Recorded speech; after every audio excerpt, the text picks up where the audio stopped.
जिस डब्ल्यूएस में यूनिवर्सिटी के कर्मचारी, यूनिवर्सिटी के टीचर्स, कॉलेज के कर्मचारी, सारे लोग उसके मेंबर्स होते थे। जो चाहता था वो मेंबर होता था।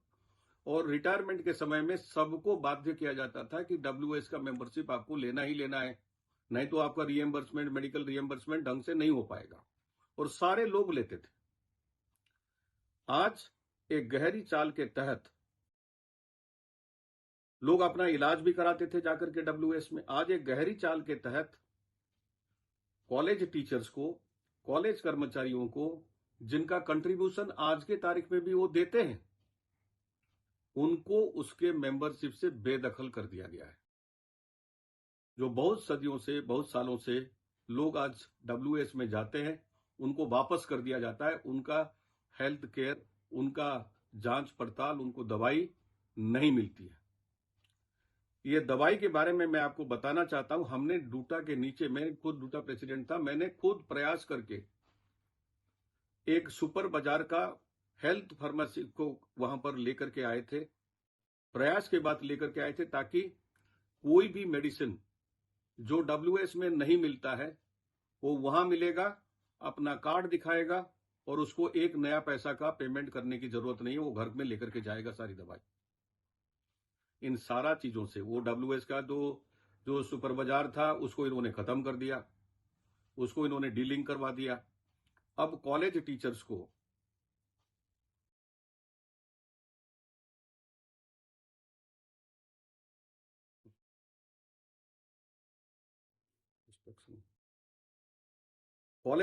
को और कॉलेज का कर्मचारियों को इससे जो अलग करने का है, ये एक गहरी चाल है जिसके तहत ये यूनिवर्सिटी और कॉलेजेस को अलग अलग रखना चाहते हैं।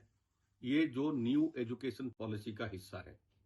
बीओजी बनेगा, यूनिवर्सिटी का अलग बीओजी बनेगा और कॉलेजेस का अलग बीओजी बनेगा। इसकी तहत ये संरचना की गई है। इसे हमें सीरियसली लेना चाहिए। कर्मचारी साथी इसके ऊपर लेकर के धरना भी दिए, लेकिन ड्यूटी नदारद रहे। हमारे कुछ साथी जरूर जाकर के उसमें शरीक हुए।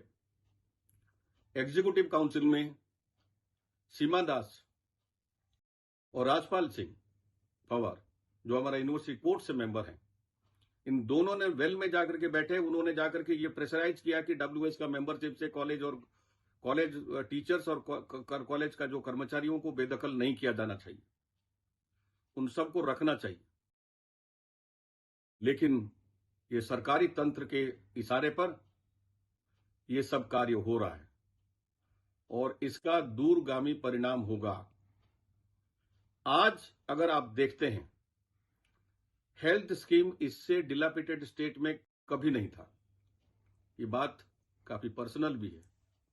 आप जो हॉस्पिटल्स कैशलेस स्कीम में हैं, वहां आप चले जाइए, आपको वो भर्ती तक नहीं करेंगे। और जो मल्टी स्पेशलिटी हॉस्पिटल्स है, उसमें आपको भगाने की सारी प्रयास किया जाएगा, आपको लेने की कोई प्रयास नहीं किया जाएगा। आप लड़ते रहिए, जाकर के क्रिटिकल हालत में जाकर के लड़ते रहिए। और बहुत सारे लोगों ने जान भी गंवाया है इसके आधार, इसी तहत। ना पैसा में कोई बढ़ोतरी हो रही है, ना लिस्ट को कोई एनहांस किया जा रहा है। और ऐसे कुछ हॉस्पिटल्स भी हैं जो सिंगल विंडो हॉस्पिटल है, जिसमें मल्टी स्पेशलिटी है नहीं। आप पहुंच गए तो ये डेथ ट्रैप है। इससे भी हमें सावधान रहना चाहिए।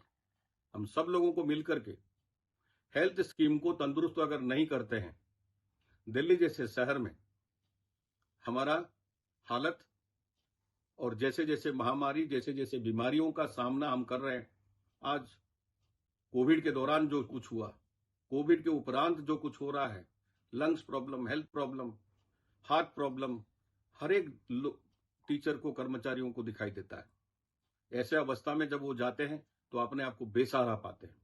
और डब्ल्यूएस से हट जाने के बाद हमको जो बेसिक मेडिकल केयर है, जो आज तक टीचर्स लेते आ रहे हैं, उससे भी उनको बेदखल किया गया है।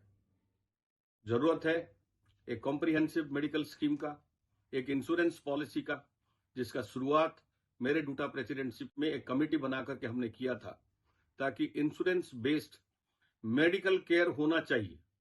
और खाली दिल्ली वाला हॉस्पिटल क्यों, हमारा जो भी डिपेंडेंट्स हैं, हमारा जो भी कोई लोग हैं जो उसमें कवर्ड है, हमने उसको कई इंश्योरेंस कंपनी को बुला करके प्रेजेंटेशन भी किया था। लेकिन हम छोड़ने के बाद किसी डूटा का ये प्रायोरिटी नहीं रहा।